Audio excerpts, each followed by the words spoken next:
The jug's broken, but I could still use it as a container.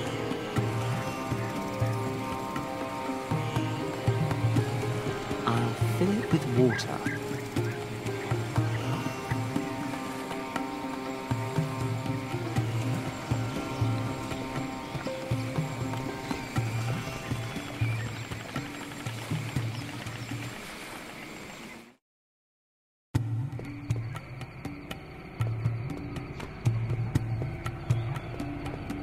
There's some water in the jug. This should moisten the bloodstain.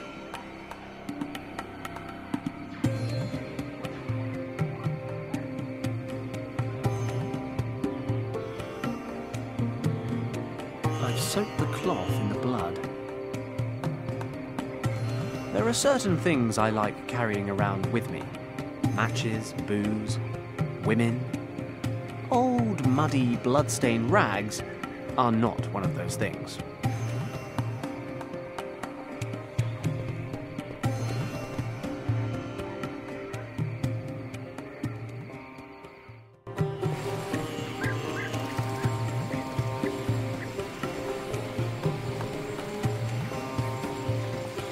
I'll knock the blood-stained rag onto the loose end of the cable.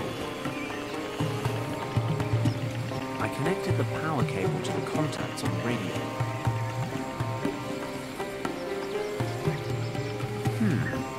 The radio can be charged electrically, and that charge could then be conducted down the cable.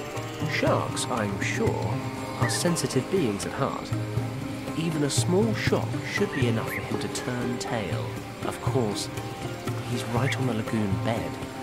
I'll need him to be right on top of the cable for it to work. Hopefully the smell of blood will be enough to attract his attention.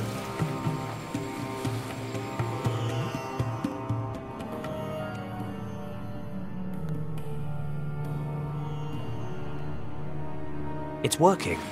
The shark's surfaced, and he's circling the bait. I need to hurry before he pulls the whole thing under.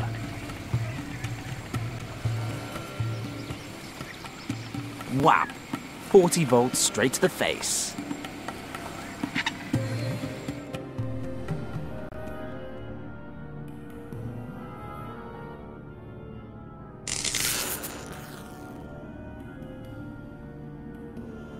Fenton Paddock, top of the food chain. Time to get down there and check out this temple.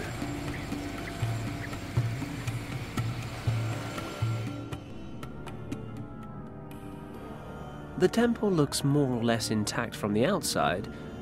Maybe it's in good condition inside as well. Who knows?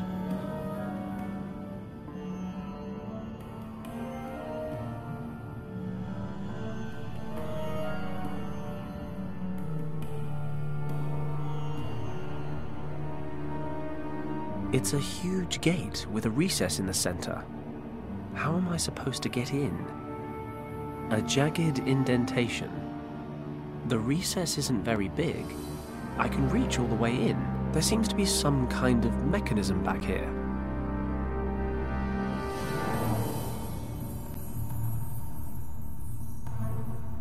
I have my strengths, but breathing underwater isn't one of them.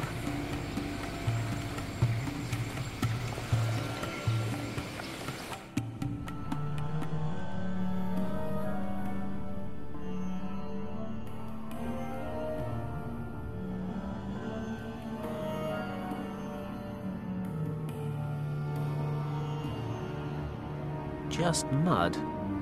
Oh, and a little snail. Weed, mud, clay. Yes, it's a lake bed. I'll collect some mud. There's a pole stuck in the mud here.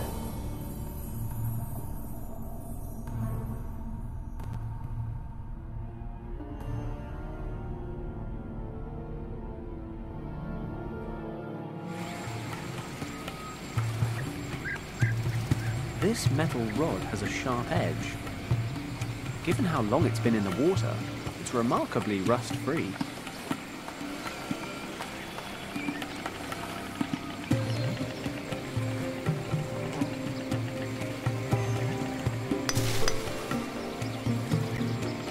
There, I've managed to cut away the plants with the sharp edge of the pole.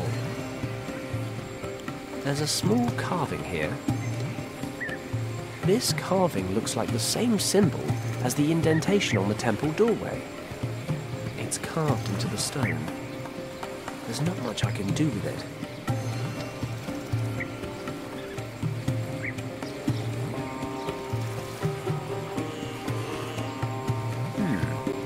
Might be I can make some kind of mould of this carving.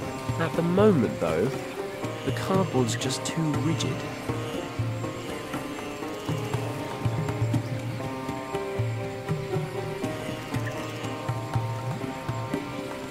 The cardboard softened in the water. Not bad.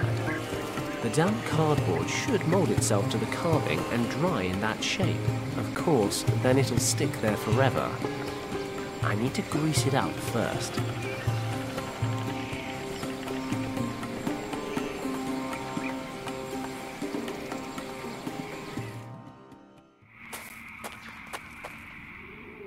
A thick vine.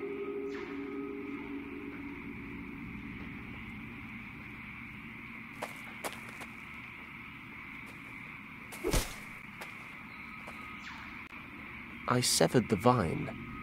It's dripping some kind of oily sap. There's oily plant sap dripping from where I severed it. Men can moisturize too, you know.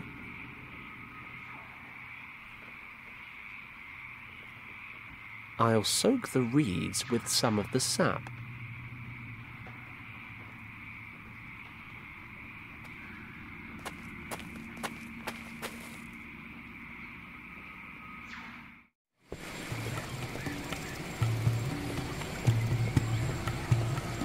The reeds absorb the sap.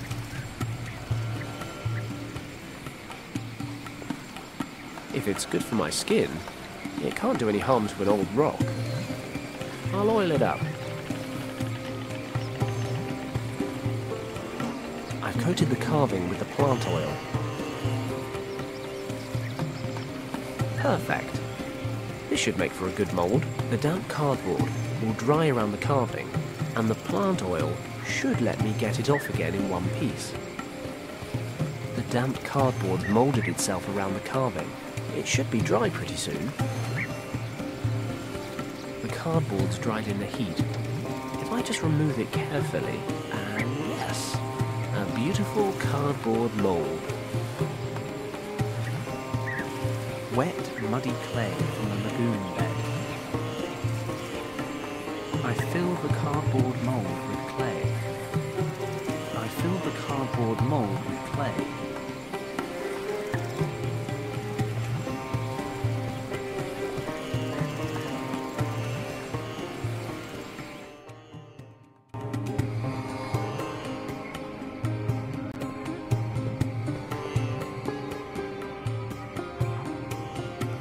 Let's hope it's hot enough to fire the clay.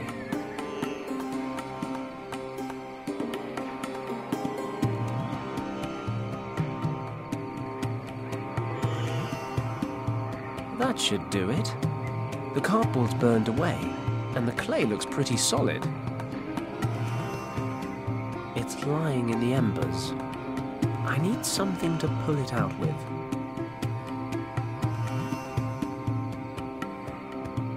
Got it.